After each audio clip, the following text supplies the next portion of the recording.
শুধুমাত্র চকবাজারের হত্যাকাণ্ড নিয়ে তারা গোপন তৎপরতার মাধ্যমে গুপ্ত সংগঠন ছাত্র শিবিরের বিভিন্ন বট আইডি থেকে তারা বিভিন্ন প্রোপাগান্ডা করে বাংলাদেশের সাধারণ শিক্ষার্থীদেরকে বিভ্রান্ত করার অপচেষ্টা করছে। কথিত সাধারণ শিক্ষার্থীরা কোনো ধরনের স্লোগান দেয়নি। সুতরাং চকবাজারের ঘটনায় স্লোগান দেওয়ার উদ্দেশ্যই হলো রাজনৈতিক উদ্দেশ্য হাসিল। 5 আগস্ট পরবর্তী সময়ে বাংলাদেশের বিভিন্ন ক্যাম্পাসগুলোতে বাংলাদেশের রাজনীতি কায়েম করেছে। বিশেষ করে 5 আগস্ট পরবর্তী সময়ে তারা বিভিন্ন গোপন তৎপরতার মাধ্যমে শিক্ষার্থীদেরকে বিভ্রান্ত করার অপচেষ্টা করছে। এবং আমরা দেখলাম যে গত 2 দিন আগে ঢাকার চকবাজারে একটি মর্মান্তিক এবং অনাকাঙ্ক্ষিত একটি হত্যাকাণ্ড হয়েছিল। সে হত্যাকাণ্ডকে জড়িয়ে কথিত সাধারণ শিক্ষার্থীদের ব্যানার ব্যবহার করে তারা সাধারণ শিক্ষার্থীদেরকে বিভ্রান্ত করে বাংলাদেশ জাতীয়তাবাদী ছাত্র দলের বিপক্ষে মব তৈরি করেছে। দলের ভারপ্রাপ্ত চেয়ারম্যান জনাব তারেক রহমানের নামে তারা বিভিন্ন প্রোপাগান্ডা করেছে। কিন্তু আপনি দেখবেন 4টি হত্যাকাণ্ড হয়েছে গত 1 সপ্তাহে।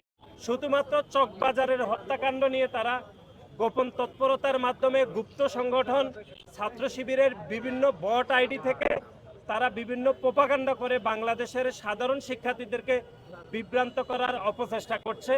সুতরাং তারই প্রতিবাদ এবং শিক্ষা প্রতিষ্ঠানের স্বাভাবিক শিক্ষার পরিবেশ নিশ্চিত এবং আইন শৃঙ্খলার পরিস্থিতি উন্নতির জন্য আজকে আমাদের নয়াপল্টন থেকে প্রেস ক্লাব হয়ে ঢাকা বিশ্ববিদ্যালয় হয়ে আমরা শাহবাগ অভিমুখে আমরা বিক্ষোভ মিছিল এবং সমাবেশ করব। মানসিক ভারসাম্যহীন একজন ব্যক্তিকে ঢাকা বিশ্ববিদ্যালয়ের শিক্ষার্থীরা পিটিয়ে হত্যা করেছে। তার দায়িত্ব তো ঢাকা বিশ্ববিদ্যালয়ের মাননীয় উপাচার্য মাননীয় প্রক্টরকে নিতে হয়নি। আমরা দেখেছি ঢাকা বিশ্ববিদ্যালয়ের সংলগ্ন এলাকাতে ঢাকা বিশ্ববিদ্যালয়ের মেধাবী শিক্ষার্থী শাহরিয়ার আলম সাম্যকে হত্যা করা হয়েছে। তার দায়িত্ব তো ঢাকা বিশ্ববিদ্যালয়ের মাননীয় প্রক্টর মাননীয় উপাচার্য নেয়নি। এবং আপনি দেখেছেন যে বেসরকারি বিশ্ববিদ্যালয়ের শিক্ষার্থী RICL TMX যুগের পর যুগ স্থাপনা থাকে মজবুত। পারভেজকেও বৈষম্যবিরোধী ছাত্র আন্দোলনের কয়েকজন সন্ত্রাসী প্রকাশ্যে কুপিয়ে হত্যা করেছে। তার দায়িত্ব কিন্তু বৈষম্যবিরোধী ছাত্র আন্দোলনের নেতৃবৃন্দ নেয়নি।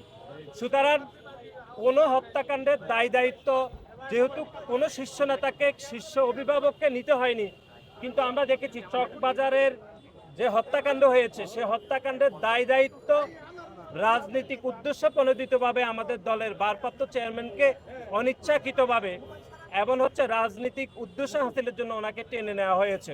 কথিত সাধারণ শিক্ষার্থীরা কোনো ধরনের স্লোগান দেয়নি। সুতরাং চকবাজারের ঘটনায় স্লোগান দেওয়ার উদ্দেশ্যই হলো রাজনৈতিক উদ্দেশ্য হাসিল এবং এটি গোপন সংগঠনের নেতাকর্মীরা বাংলাদেশের সাধারণ শিক্ষার্থীদেরকে মব তৈরি করে বিভ্রান্ত করার অপচেষ্টা করছে। যারা বিশৃঙ্খলা তৈরি করতে চায় তাদের উদ্দেশ্যে আমরা শান্তিপূর্ণ বিক্ষোভ সমাবেশ থেকে বার্তা দিতে চাই যে বাংলাদেশের সাধারণ শিক্ষার্থীদেরকে কথিত সাধারণ শিক্ষার্থী বলে আপনারা কোনোভাবে বিভ্রান্ত করার অপচেষ্টা করবেন না।